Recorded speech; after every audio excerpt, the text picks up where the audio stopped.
നമുക്ക് ചെമ്മീൻ വെച്ചൊരു വെറൈറ്റി കറി നോക്കിയാലോ. അപ്പോൾ ചെമ്മീൻ എടുക്കുക, അതിൻ്റെ തലയെല്ലാം കളഞ്ഞതിന് ശേഷം നന്നായിട്ട് ഇതുപോലെ ക്ലീനാക്കി എടുക്കുക.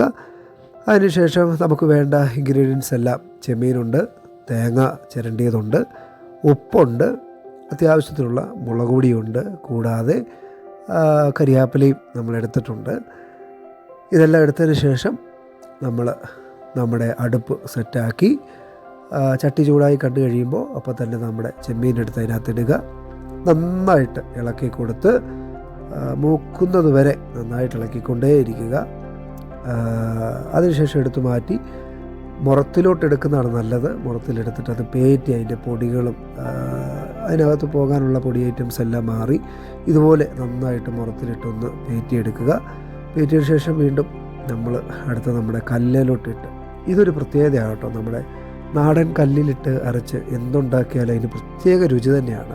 വീട്ടിലുണ്ടാക്കുന്നവർക്കറിയാം. എന്താണ് ഇതുപോലെ നന്നായിട്ട് അരച്ചെടുക്കുക. നമ്മൾ മിക്സിയിലൊക്കെ ചെയ്യുന്നതിലും രുചിക്ക് വ്യത്യാസം ഉണ്ടാകും കേട്ടോ. നമ്മളിപ്പം കുക്കറി കഞ്ഞി വെക്കുന്നതും കലത്തി കഞ്ഞി വെക്കുന്നതും തമ്മിലുള്ള വ്യത്യാസം എന്ന് പറയുന്നത് പോലെ തന്നെ കല്ലിൽ അരയ്ക്കുന്നതിൻ്റെ രുചിയൊന്ന് വ്യത്യാസം തന്നെയാണ്. അരച്ചതിന് ശേഷം തേങ്ങ ഇട്ട് കൊടുക്കുക. നന്നായിട്ട് അതും ഒന്ന് അരച്ചതിന് ശേഷം അതിനകത്തോട്ട് നമുക്ക് ഇനി ലേശം ഉപ്പിട്ട് കൊടുക്കുക. മുളക് പൊടിയും ബാക്കിയുള്ള എല്ലാം നന്നായിട്ട് ഇട്ട് കൊടുക്കുക.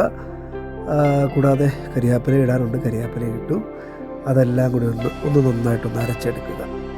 അത് നന്നായിട്ട് ഇതുപോലെ അരച്ച് കഴിഞ്ഞ് ഇതുപോലെ ഇരിക്കും കേട്ടോ. അതിനുശേഷം വീണ്ടും ചട്ടി വെച്ചു നല്ല കോക്കനട്ട് ഓയിൽ അങ്ങോട്ട് ഒഴിച്ചു കൊടുക്കുക. ശുദ്ധമായ വെളിച്ചെണ്ണ ഒഴിച്ചു കൊടുത്ത് കഴിഞ്ഞതിന് ശേഷം പലർക്കും പേടിയുള്ള ഐറ്റമാണ് ഈ കടുക്, കാരണം അത് പൊട്ടിത്തെറിക്കും.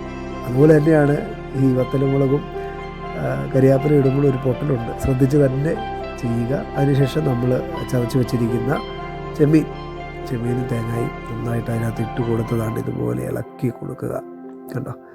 അതൊന്ന് എന്താ പറയുന്നത്, ഒന്ന് മൊരിഞ്ഞ് കഴിയുമ്പോൾ, അത്യാവശ്യം ഒന്ന് മൊരിഞ്ഞ് കഴിയുമ്പോൾ ഇതുപോലെ അടിപൊളിയായിട്ട് നമുക്ക് കിട്ടും.